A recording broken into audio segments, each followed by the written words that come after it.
Лесно ми е вие, Кочев, защо нямате право?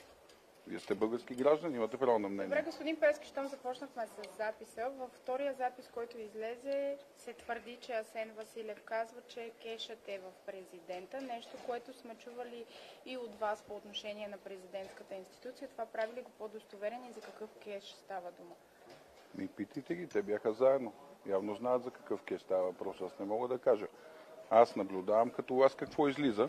Нещата са чудовищни. Надявам се медиите да дадете гласност на всичко, което се случва и да не се замете под килима, защото такова нещо не знам да България със сигурност не се е случило. В Европа не съм чул да има такъв чудовищен скандал и то скандали след скандали. Нали, тези хора са обраснали с кешове, влачения, пудели, зловеща работа. Такова нещо не сме виждали. Продължаваме промяната Демократична България или и други? Разбира се, че те. Един по един. Тук съм. Вие защо подкрепихте тяхното правителство с два символични гласа? Не бяхте ли заедно? Не писахте ли конституционни промени? Вижте, ние сме подкрепили България да има редовно правителство, за което и не съжалявам. Но никога не сме знаели какво се случва и какво правят тези хора. Това, което видяхме и вие го видяхте, е чудовищно. Българските граждани видяха къде са техните пари. Техните пари са влачени от контрабанди, складирани. Бившия вътрешен министр, виждате как е голял, как пудели самоноси Рашков, имам предвид, да не се обърка за кой говориме. Нали, самоносили кешовете, до него са седяли пуделчета. Другата група, сега се виждаме, че имат много кеш също. Имат много милиони и половина, трябва да си го оправят, не знам колко милиона, чудовищно.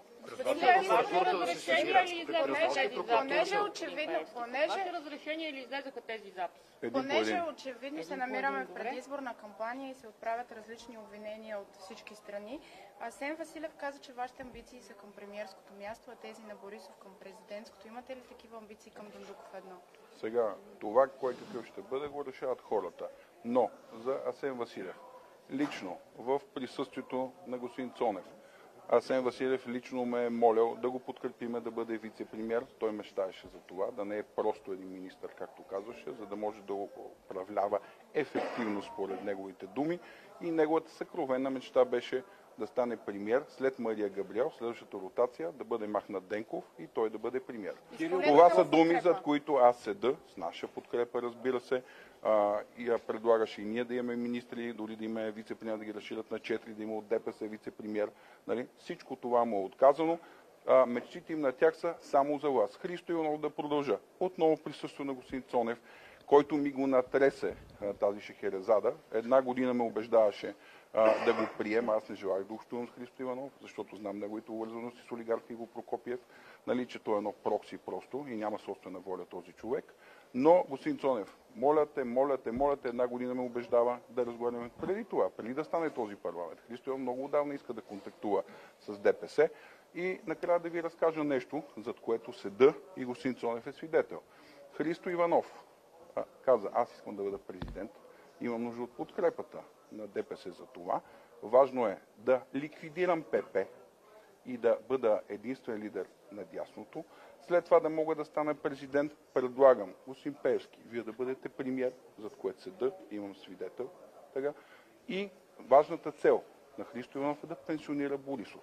Предлагам, трябва да намерим начин да пенсионираме Борисов. Това ми е казано от Кирил Петков.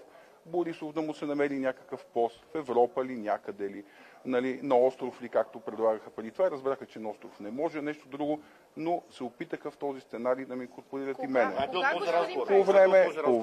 Разговорът е по времето на тези 9 месеца, в които управлявахме заедно. След катастрофата в Аксаково.